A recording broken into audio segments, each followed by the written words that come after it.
Hello there, Leos. Welcome to your weekly tarot reading. So, as your general advice for both, your love spread and also the other spread that deals with other areas of your life, I feel like whatever advice you've been giving another person, and I feel like it's a constant, like over and over and over and over again, you're giving advice to another person, and they might not have listened to what you had to say. They might not have heeded your advice, but they might not feel like you're justified or you're the expert, so that they don't need to take your advice. This is the week where you're gonna get some type of a coming back. The person might be coming back and tell you just verbally or even non-verbally that you know what, you were right. I was wrong. I should have listened to your advice. They might say that outright, or if they're a little bit more proud or a little bit more defensive, they might say like, you were right, without further comments as to what exactly happened that made you believe that I was right. So I feel like you're going to get some confirmation in that arena. I see it in your love relationships. I also see that energy playing out in friendships, family relationships as well, and I see it playing out in your professional environment as well. And I feel like the best strategy for you is to kind of just, stand there and look, okay, for this week. Don't beat a dead horse. So that means, don't, if they're refusing to listen, just kind of let them go on their merry way, because sooner or later they're going to come to the realization that you were right. And then I also feel an element here about not gloating. I don't feel that you're going to do that, because when you give advice, it does come from the heart. And oftentimes, no matter how much somebody frustrates you, when you care about them, that's when you will give advice. If you don't care, you wouldn't waste your time. And so you do care about someone, and that's why your advice comes without strings attached. You do want them to take things to heart and to, do the right thing, or to, walk on the right path. But you're not going to gloat if they mess up or they veer off track, because they deviate from what you told them to do. So anyways, in your relationship sector, this is the energy that you bring to the table. We have here the King of Wands. And this is a really, really strong energy that you exude for this week. This is somebody that knows how to prioritize. They know how to organize. They know how to get things done. And this shows a lot of leadership capability. So I feel like for many of you, you have really established yourself as a major player in your relationships, in your life, in your work environment, in your friendship circle. You're somebody that leads other people. You've been there, you've done that. And I feel like from the sheer amount of experience that you have gathered through your lifetime, you know where you stand. You know how to lead people. You know how to navigate situations and circumstances based on your real life experiences. And when I see this king, he has a shield. He has a sword, and he's got that little rod there. But what it means is it's somebody that is not afraid to get their hands dirty. They don't call themselves a leader, and, when the going gets rough, they run away from battle. They're there in the trenches with the people that they lead to fight, till the end. And so they don't run away from battles. They're very courageous, and they have a sense of loyalty to the people that they lead. So whatever values or whatever, life path that you live by, whatever you live by, you die by. So it's like you're not going to give somebody advice that you don't yourself believe in. So I feel like there is no pretenses here. There's no hypocrisy, and people sense that about you.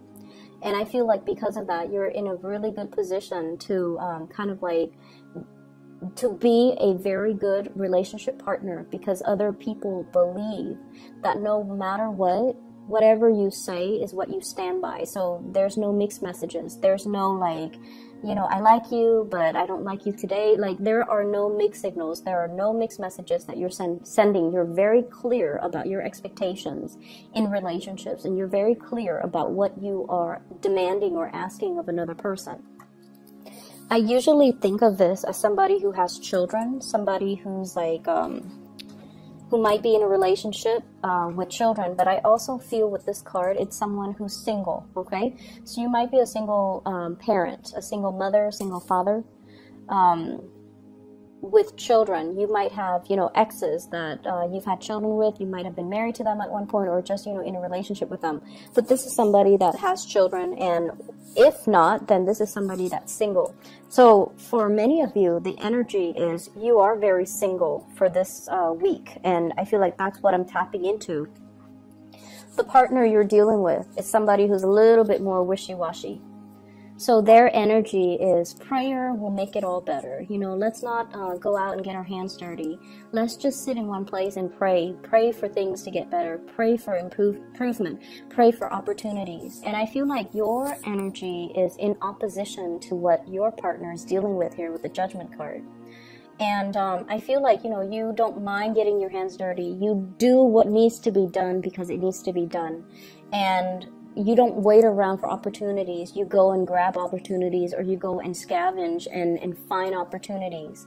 And I feel like in the love department, you take initiative and you're very clear about dictating, hey, this is what I'm looking for in a relationship partner. This is what I really want. And whereas the other person is a little bit more like, let's wait on things. Let's wait around. Let's wait for another day. Let's wait for the right time. Let's wait for the right circumstances. I feel like they're very, very unclear about what they want. They might even believe in, divine timing, and they might even believe in like things would just magically plop down and fall on their lap. And I feel like for some of you, you might be dealing with someone who you feel is not very practical or pragmatic. You feel like their heads are in the clouds, and they're really not manifesting and making things happen for themselves. And yes, the Judgment card is all about contact. There's communication back and forth between you and this person. But I also feel like you have given them advice. You have told them, you should do this, you should do that. And they're like, no, let's wait. Let me sort things out on my end. Or, let me just do this other thing. And they never get around to doing what they're supposed to, or they never get around to doing what you have advised them or counseled them on. And as a result of it, dealing with them can be a little bit frustrating because they're not taking the initiative. They're not as grounded, and they don't grab opportunities when opportunities come calling. And so they let a lot of opportunities pass them by. The interaction between you and your partner, I have here the Nine of Wands. And the Nine of Wands mainly dictates your energy as a fire sign. Okay, so the Nine of Wands is like somebody who's battle weary, and they're not sure, like, should I keep plugging away at this? It doesn't seem like there's any movement. Or should I cut my losses and try to move away? And in the traditional Rider-Waite deck is that man with a bandage on his head, and he's got 9 rods, and he's kind of battle weary, and he's just kind of paranoid. What I feel though is you're assessing, you're being pragmatic. You're being like strategic as well. Do I plug away at this relationship? Do I continue giving them advice? Do I continue to, play the role of the father, even though they're supposed to be my relationship partner? Do I take on this maternal, take them under my wings and take care of them and just protect them? Or do I need to find myself another partner? So I feel like for some of you, single or not, you might have a love interest that's a little bit... they're just very different from you.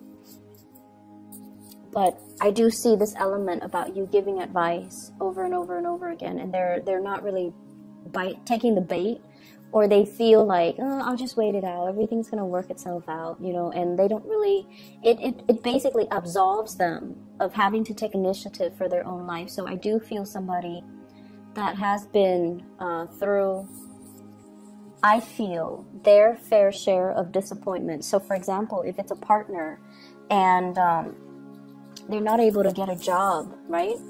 Just an example. If they're not able to get a job and you tell them, for you, it's very easy because you come from a different space. But I feel like for them, it's a little bit more difficult because they've gone through possibly, months of interviewing and never getting called back. and then they've gone through like a lot of resume revision, right? And they're tired. And just think about it. If it's like, if someone has gone through 9 interviews, right? All from different companies, all with different people, and they have been turned down 9 times. I mean, at the end of the day, it's really hard to say that, oh, I'm not qualified for the job. I feel like the reality of it is they don't like me. 9 separate companies, 9 separate interviewers, 9 separate situations didn't want me. It's very tragic for the ego. It's very demoralizing. And I feel like that's similar to the space that your partner is dealing with or coming from, where there's something that they're not able to admit to themselves. And I feel like when it's denial, or when it's like, you know, things that they're glossing over, whoever it is, they have to come to terms with it on their own time, and they have to come to terms with it in their own way. And so you can talk and advise and, you know, tell them till you're blue in the face. But until they're able to admit these certain things about themselves, it's really hard for them to make changes, right? It's really hard for us to make changes when we're in denial. And so I feel like, you know, for some of you, this might play out in the realm of, my partner is not able to get a job. And I told my partner, do this, do that, but they're not listening, and you're getting frustrated. And I just want you to understand what your partner is dealing with potentially.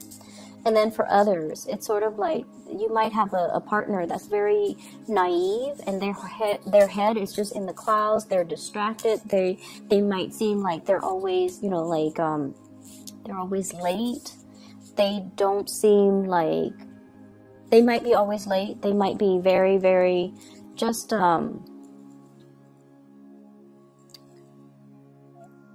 they might not be very affectionate. And time again, you told them, you know, I want more affection. I want things to change. I feel very much by myself, like I'm a single person, even though I'm dating you. And I feel, you know, like you tell them many, many times. And this might be the week where they come in and try to make some changes, okay? Because I feel like change is coming for you. So I have here this is the Knight of Pentacles. This is somebody coming in, making an offer, making amends, trying their best to appease you, trying to bring something substantial to the table. So if it's a partner who has been out on their luck when it comes to work, they're going to hear good news. And I feel like that's going to help them, because they're going to either take your advice or do something to initiate things from their end. Either way, taking your advice so that they can get things started in their own life, okay? And then if it's a partner that has been estranged, either they're traveling, they're not around, and you feel like, I'm with them, but I'm so single. You know, I'm with them, but I feel like I'm just single because they're not giving me the affection, the attention. They're not physically here. They're coming back into the picture with good news.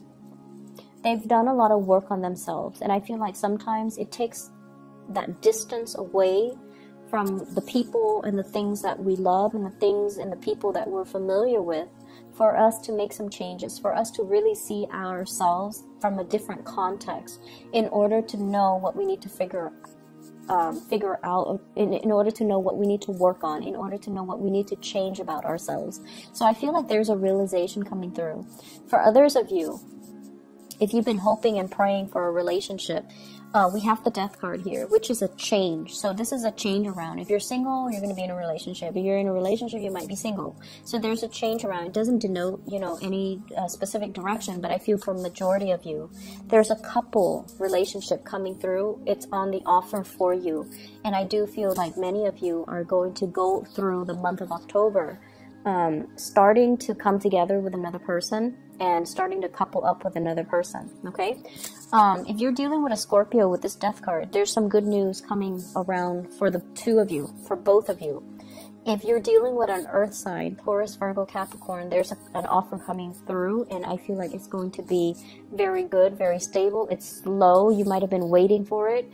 They might have been waiting on you, but I feel like there's a coming together. In other areas of your life, there will be a lot of get-togethers, okay? Get-togethers with old friends, get-togethers with old colleagues, get-together with, like family members, but I feel more so friends, colleagues, like people you used to work with, people you used to go to school with, more in a more social, professional type of a setting, not so much family. I also feel like travel and movement, coming to see people traveling and moving to come see you. And I feel like these are long-standing, significant friendships, okay? I feel like these people have been around with you through a very important milestone in your life. And I say that because of the Six of Cups. This is a flashback from the past, walking down memory lane, recalling, you know, like a lot of fun times between you and another person. And I'm always drawn to this tear, you know, the person is crying. So it's like really good times to be had, reunions with other people, and it's linked up with the Three of Cups, which is social engagement, social outings, being the life of the party, and hearing really, really good news about the people that you used to, you know, hang around with, or hearing through the grapevines, like, oh, so-and-so is doing this, so-and-so is married, so-and-so has a baby, things like that. And I feel like it's a really, really nice, like, walk down memory lane. And I do see social engagement happening for you guys, where you're going to run into people from your past. All are good people. I don't see, like, you know, the past coming back to haunt you. And I feel overall you have so much career and achievements and, you know, just positivity in your financial and professional sector, that, you know, sometimes when we don't want to go to high school reunions, or we don't really want to meet up with old friends if we feel like we haven't made it, right? So some of us, and I feel for you guys especially, the fixed signs, you, Scorpio, Taurus, and Aquarius, you want your career to speak for you. You want to be like, hey, the envy of the party. And I feel like if you haven't made it professionally, you're very weary about these reunions. But I feel like right now you're in a good space. You know, you're where you need to be professionally. A lot of doors are opening for you. So you're at a point where you're like, okay, I'll be there. I'll be at this reunion. I want to talk about what I'm doing. I want to talk about these projects I'm handling. I want to talk about all my responsibilities that people entrust me with. Not in the spirit of bragging, but in the spirit of, I'm really proud of the person that I am today. I'm really proud that despite everything that I've been through, that, you know, I made it. And I'm entrusted with a lot of responsibilities. I'm seen as someone who's competent, and I've created a name for myself. So I feel like you're going to be the life of the party, and you're going to be, you know, you're going to have a lot to offer. You're going to have a lot to say, and you're going to have a lot of people admiring you and possibly even envious, but not in a bad way. They're not jealous and vindictive. I feel like they look at your life with envy, and they're going to just be really glad, or just to be very happy for you, okay? So there's a lot of travel and movement that's coming in with this Eight of Wands too, and this is like travel by air, travel over waterways, so, you know, across the continental US to another state. And I also feel like work travel, work demands and things like that, possibly even traveling with another partner and having the means to do recreational travel for leisure rather than just business. So I feel like if you're not even traveling this week, it's going to be played out, you know, through the month of October, where there will be a lot of these engagements, offers, and social outings and things that are coming into the picture. I'm seeing you possibly living in a colder climate, going to somewhere that's a little bit warmer. And I also feel like overnight, you know, like a red-eye type of a plane ticket, where you might be as well move, like going to another country, where you have to, you know, sleep overnight on a plane. So I do see those elements coming through. And I also feel like, you know, if you're connecting with people from your past, you have a lot to say, and you have a lot of wisdom and advice, possibly in the career front, that you can give them. And I feel like you need to give them these advice, because they're going to be thankful for it, okay? I wish you the best, Leos. Take care of yourself. I'll be back next week, okay? Bye-bye.